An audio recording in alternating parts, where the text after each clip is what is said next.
Saúde, irmãos, com a paz do Senhor, amém? Vamos orar para a gente iniciar a nossa aula de hoje. Senhor, nosso Deus e nosso Pai, nós queremos te agradecer, meu Pai, por estarmos mais uma vez reunidos, Deus, na sua presença, meu Pai, para aprender sobre a sua palavra, para estudarmos, Deus, a sua palavra. Que teu Espírito Santo esteja conosco, nos conduzindo, nos dando sabedoria, nos dando entendimento, nos dando discernimento. Que o Senhor venha nos fortalecer, que o Senhor venha nos capacitar, que o Senhor repreenda em nome de Jesus, Deus, todo desânimo, toda frieza, meu Pai, tudo aquilo que não vem de Ti. Deus, que o Senhor venha fortalecer a nossa fé. Pai, que nós sejamos firmes no Senhor, que a gente seja sempre firmado na rocha que é Jesus, que o Senhor, em nome de Jesus, abra nossa mente, o nosso entendimento, nos dê ousadia, intrepidez, Deus, para anunciar a Tua palavra, a mensagem do Teu Evangelho, Deus. É isso que nós te pedimos, Senhor, e te agradecemos em nome de Jesus. Amém? O título da lição de hoje é O Banquete de Esther, Denúncia e Livramento.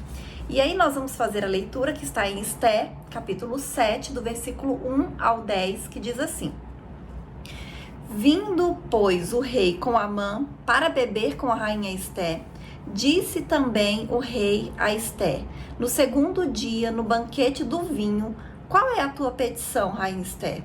E se te dará, e qual é o teu requerimento, até metade do reino se fará. Então respondeu a rainha Esther e disse: Se, ó rei, achei graça aos teus olhos, e se bem parecer ao rei, desse-me a minha vida como minha petição, e o meu povo como meu requerimento, porque estamos vendidos, eu e o meu povo, para nos destruírem, matarem e lançarem a perder. Se ainda por servos e por servas nos vendesse, calar-me-ia, ainda que o opressor não recompensaria a perda do rei. Então falou o rei a Assuero e disse à rainha Esther: Quem é esse? E onde está esse cujo coração o instigou a fazer assim? E disse Esther: O homem, o opressor e o inimigo é este mau Amã. Então Amã se perturbou perante o rei e a rainha. E o rei, no seu furor, se levantou do banquete do vinho para o jardim do palácio. E Amã se pôs em pé para rogar à rainha pela sua vida, porque viu que já o mal lhe era determinado pelo rei. Tomando ainda o rei do jardim do palácio a casa do banquete do vinho, Amã tinha caído prostrado sobre o leito em que estava Esther. Então disse o rei: Porventura quereria ele também forçar a rainha perante mim nesta casa? Saindo essa palavra da boca do rei, cobriram a Amã o rosto.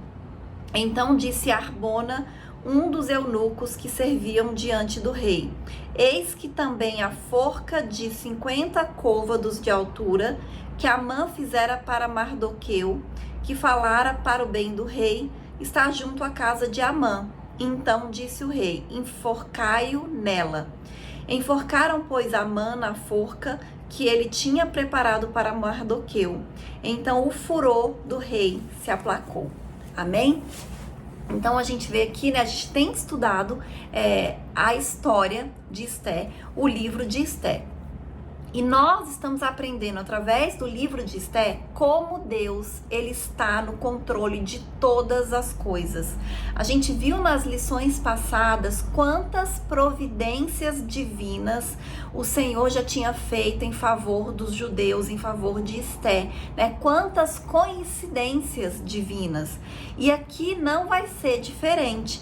Então, esse é o mesmo Deus que nós servimos, um Deus que está no controle de todas as coisas, um Deus que está no controle das nossas vidas.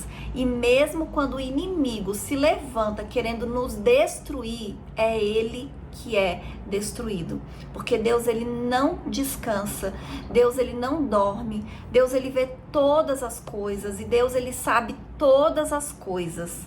Então nós não precisamos temer mal algum, nós não precisamos temer o que pode nos fazer o homem. E nessa lição de hoje, especificamente, a gente vai ver que a rainha Esté preparou um banquete. A gente viu na lição passada que ela preparou um primeiro banquete, que entre um banquete e outro, Amã teve que honrar Mardoqueu. E aí hoje, no segundo banquete, né, novamente só foi convidado para o banquete o rei Assuero e Amã.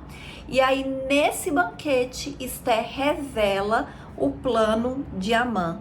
Então, a gente vai ver nessa lição de hoje como é que Deus pune o ódio, a perversidade e a injustiça. Então, o Deus poderoso, ele cuidou do seu povo amorosamente e ele continua cuidando.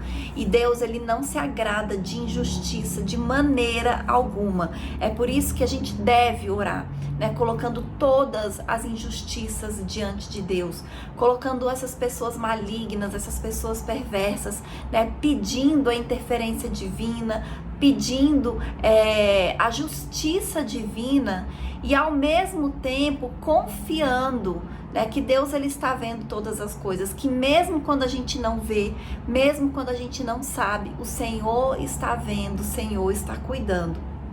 Amém? E o primeiro tópico da lição, ele diz assim: o banquete e a denúncia, a instabilidade de Amã. Então, esse dia do segundo banquete, quando a gente estudou na aula passada, na semana passada, a gente viu que não foi um dia bom para Amã. Por quê? Ele acorda todo animado, vai até o rei, porque ele queria falar para o rei que ele tinha construído uma forca, pedir autorização para enforcar Mardoqueu. Quando ele chega, o rei pergunta, né, o que é que o rei deveria fazer para honrar alguém, que o rei se alegra. Amã pensa que essa pessoa que seria honrada era ele, só que não era ele, era Mardoqueu. Então ele teve que fazer toda a honraria para Mardoqueu. Ele teve que puxar o cavalo de Mardoqueu enquanto ele era honrado por toda a população ali, a cidade de Suzã.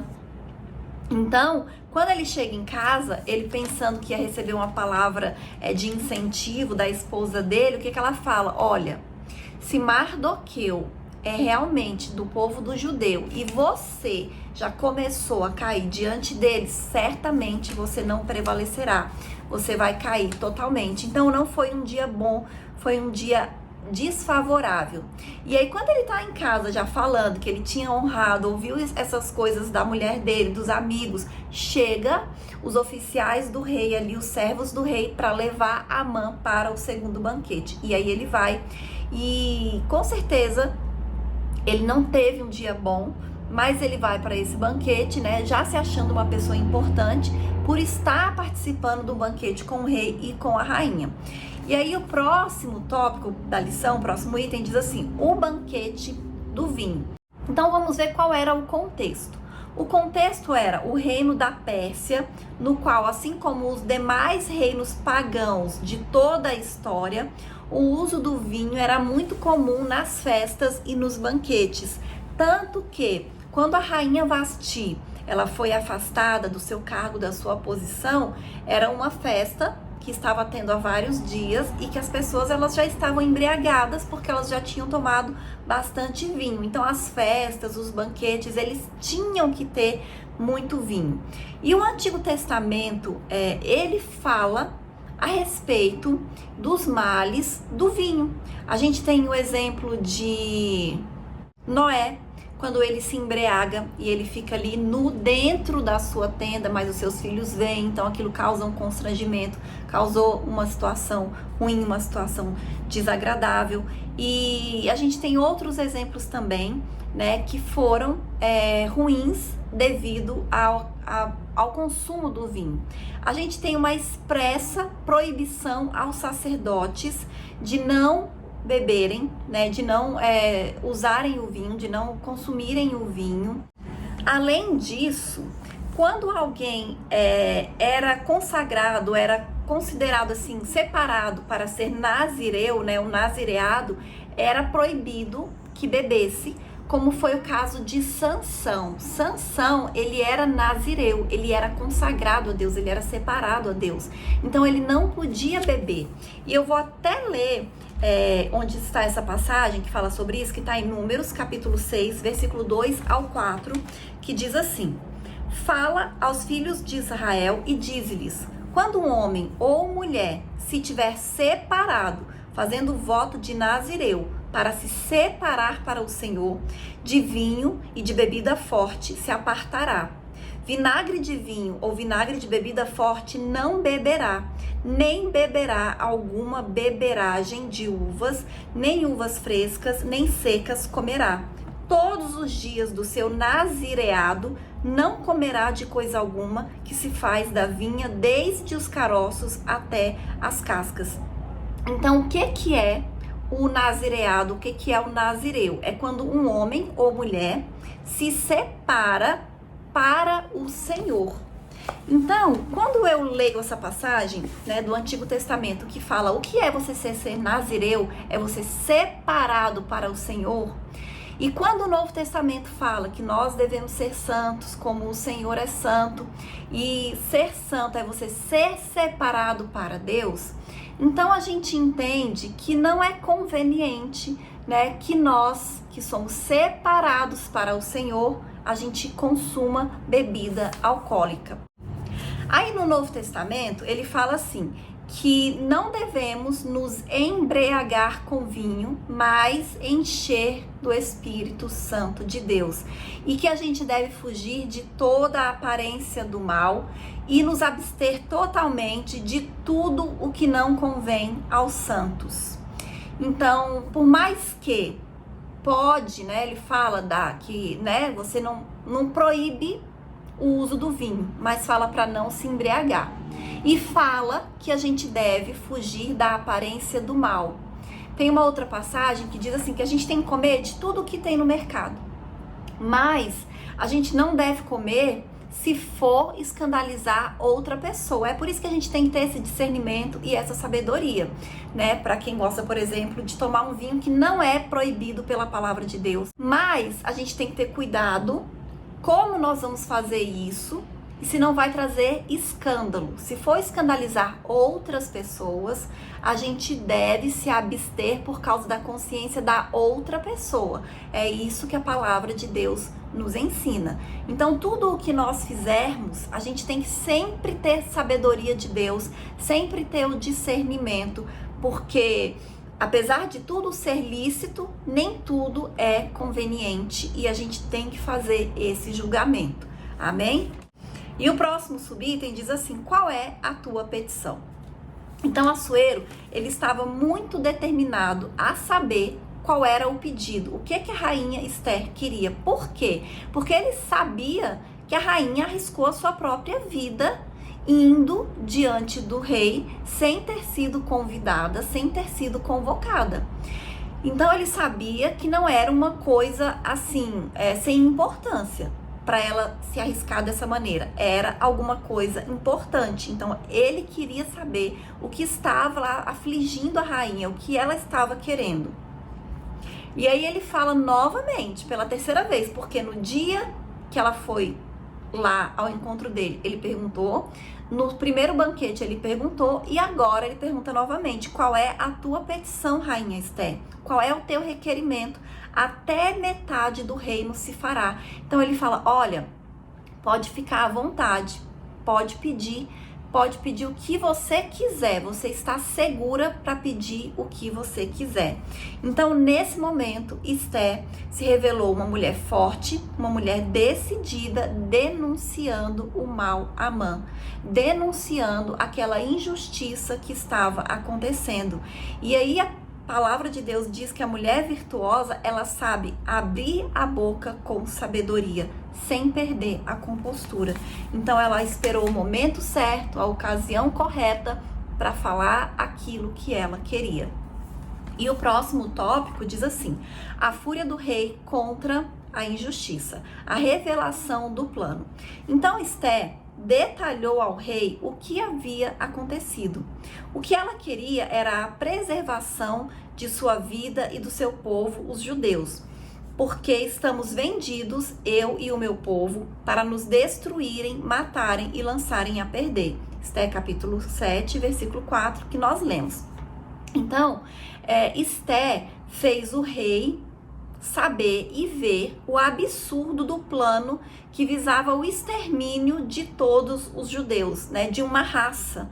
Porque ela fala, olha, se fosse para vender como servos, não tinha problema, mas é para exterminar, é para acabar com todos.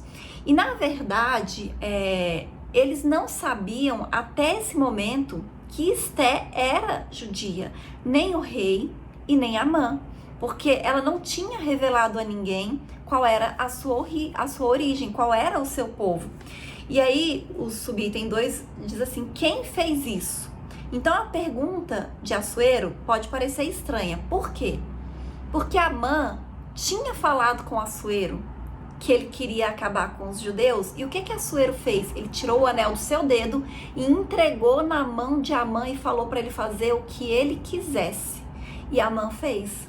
Só que, como eu disse, eles não sabiam que a rainha, que Esté, era do povo judeu.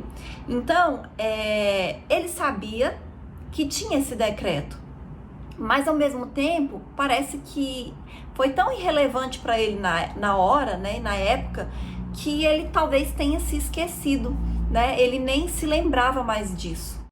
Então a gente precisa aprender e entender que os reis, né, os governantes, os líderes de uma maneira real, eles têm que saber o que está acontecendo sobre ali o seu governo, sobre a sua jurisdição. Porque quando eu falo de líderes, isso inclui pais, né? Porque pai e mãe, eles são líderes dentro da sua casa e dentro da sua família. E a gente está cansado de ver de pais que não sabem o que está acontecendo com os seus filhos. Então, muitas vezes, coisas que estão acontecendo ali debaixo dos seus olhos, os pais ignoram, né? Parece que não prestam atenção no que está acontecendo dentro da sua própria casa. Quantas vezes que filhos, às vezes, se revelam usuários de drogas e os pais não sabiam, né? Como falam, né? Os pais são os últimos a saberem. Então, nós, né, quando a gente está num papel de liderança, e a paternidade e a maternidade é um papel de liderança, a gente precisa estar atento, né? A gente precisa estar ligado aos mínimos detalhes, a todas as coisas, e a gente não pode deixar passar nada, porque liderança traz responsabilidade. Então, quem não quer ter responsabilidade não pode assumir a posição de liderança. Então, o que a gente vê aqui nessa história de Esté? Que o rei, ele deu excesso de poder para a pessoa errada. Ele deu excesso de poder para Amã. Ele deixou Amã cuidar de tudo e ele nem sabia exatamente o que estava acontecendo ali no seu reino. E agora, como Assuero, ele amava Esté, ele ficou muito indignado e muito preocupado com o que Amã tinha feito. Então, Amã tinha ido longe demais. Então, quem é líder não pode delegar tanto. E quando delegar, tem que ser para pessoas de confiança, pessoas que tenham os mesmos princípios e valores, para não acontecer isso aqui que aconteceu na história de Esté. Amém? E o próximo subitem diz assim: a terrível reação do rei. Nesse momento que Esté revela o que ia acontecer com os judeus, né, e que isso tinha sido um plano de Amã, a consciência de Assuero é ativada e ele não aceita aquilo. Ele fica tão transtornado, tão furioso, que ele sai para o jardim. E isso é uma coisa que a gente observa no rei Assuero. Ele não agia de cabeça quente. Quando aconteceu o episódio com Vasti, ele não tomou nenhuma posição, nenhuma decisão sozinho. Ele consultou os sábios, apesar dele ter ficado furioso e envergonhado diante dos seus convidados, mas ele não tomou nenhuma decisão de cabeça quente. Ele consultou os sábios. Aqui, da mesma maneira, diz que ele saiu para o jardim. E aqui eu vejo que ele saiu para refletir, para respirar fundo, para ver se esfriava a sua cabeça. Mas a gente vê também o comportamento exemplar de Esté, como ela foi firme e como ela foi corajosa, porque ali naquela situação estava ela, o rei e Amã. Amã, que era uma pessoa assim de total confiança do rei, alguém que estava num cargo, numa posição muito elevada, e diante de Amã ela não hesitou, ela falou tudo ali para o rei, o que tinha acontecido. Então nós temos que orar que Deus levante pessoas corajosas, né? E que Deus nos capacite também com essa coragem, para a gente denunciar as injustiças que estão acontecendo no nosso meio, no nosso povo, no nosso país, para a gente agir com ousadia e com intrepidez. Amém? Então a gente percebe que Esté, ela não agiu de maneira precipitada, ela agiu na hora certa, no momento certo, mas antes dela agir, o que ela fez? Ela jejuou. Ela não jejuou sozinha, ela jejuou com todos os outros judeus que viviam ali em Suzã. Então a confiança dela estava em Deus e ela agiu da maneira correta. E é isso que nós precisamos fazer também, colocar a nossa confiança no Senhor, para a gente agir com sabedoria e na maneira correta. Então, como eu disse, o rei Assuero ficou tão furioso que ele se levantou, foi para o jardim, para esfriar a cabeça, eu imagino, para respirar fundo, para ver o que ele ia fazer ali diante daquela situação.